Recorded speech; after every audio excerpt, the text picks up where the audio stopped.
जिले में सपा सुप्रीमो व राष्ट्रीय अध्यक्ष के निर्देश पर पदयात्रा निकाली गई।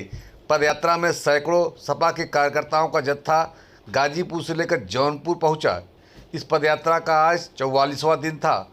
मौजूदा सरकार की गलत नीतियों की वजह से देश में महंगाई पिछले 35 सालों में अपना रिकॉर्ड तोड़ दिया है और बेरोजगारी पिछले 45 सालों का रिकॉर्ड तोड़ दिया है। पूरे नाम पर देश की बहुमूल्य संपत्तियों को औने पौने दामों पर अपने चहेतों को बेचने का काम करे, इसके खिलाफ हम सब सड़क पर निकले हैं। हमारी स्वतंत्र संस्थाओं को पूरी तरह से भाजपा ने नियंत्रण में कर रखा है।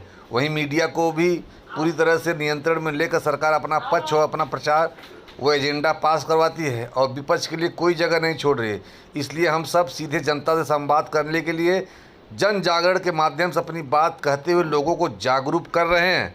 सुनिए क्या कह रहे हैं सपा के जिला अध्यक्ष लाल बहादुर यादव।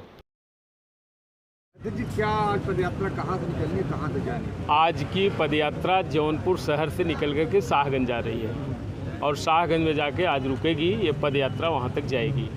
18 तारीख को ये पदयात्रा जनपद में आई है और तब से लगातार किराकत, जफराबाद और शहर में होते हुए आज शाहगंज की तरफ जाएगी। तो क्या उद्देश्य है इस पदयात्रा का? उद्देश्य जो अभी इस यात्रा को लेकर चलने वाले अभिषेक जी ने जो बात कहा है यह सही है कि माननीय राष्ट्रीय अध्यक्ष जी के सुझाव पर, उनके निर्देश पर और इस यात्रा को लेकर के अपने नेतृत्व में जो अभिषेक जी चले हैं, राघवेंद्र जी चले हैं, अखिलेश गुप्ता जी चले हैं, हमारे शिवजीत जी चले हैं, तमाम सारे ऐसे लोग चले हैं और राजवीर जी चले हैं। तो इन सारे लोगों को की मंशा है कि जिस तरह से नौजवान और किसान, जिसकी कोई जात नहीं होती, किसान और नौजवान दोनों इस समय बेचारे हो गए हैं।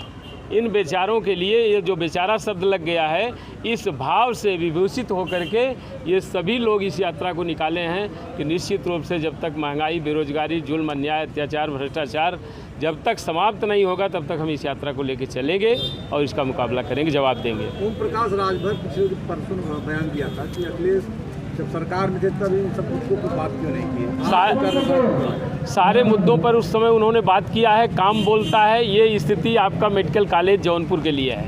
मेडिकल कॉलेज को लगभग 8 वर्ष होने जा रहे हैं और जिस मेडिकल कॉलेज का शिलान्यास करके उन्होंने ये दिया था कि आम आवाम का फ़ायदा होगा, जनता का फ़ायदा होगा, दूसरे ज़िलों को भी फ़ायदा इस मेडिकल कॉलेज से मिलेगा। ये जीता जागता उदाहरण है कि आज तक सरकार ने कुछ नहीं किया और अखिलेश जी ने अपनी सरकार में ऐसा काम करके उन्होंने दिया। अध्यक्ष, शिलान्यास करना एक प्रक्रिया, चुनावी प्रक्रिया होती है। जब तक वो पूर्ण रूप से बन न जाए, सरकार 5 साल पहले से थे, तो क्यों नहीं शुरू में ये शिलान्यास मेडिकल कॉलेज जौनपुर किए? उन्होंने तो पूरे प्रदेश में कम से कम 42 जगहों पर इस तरह से शिलान्यास ही नहीं किया, उद्घाटन भी किया। अब उस दशा में तमाम सारी परिस्थितियों में मेडिकल कॉलेज तो तभी का बना हुआ है। अब तो इस समय क्या बन रहा है क्या कोई कह पाएगा? जौनपुर का कोई व्यक्ति नहीं कह सकता। यहाँ तक कि आप ही लोगों ने समाचार पत्रों में इस तरह से लिखा और छापा कि यहाँ से खिड़की दरवाजे तक खोल के ठेकेदार ले जाने लगे और ले जाने के बाद अब रोका जा रहा है। क्या बनने की ये प्रक्रिया है?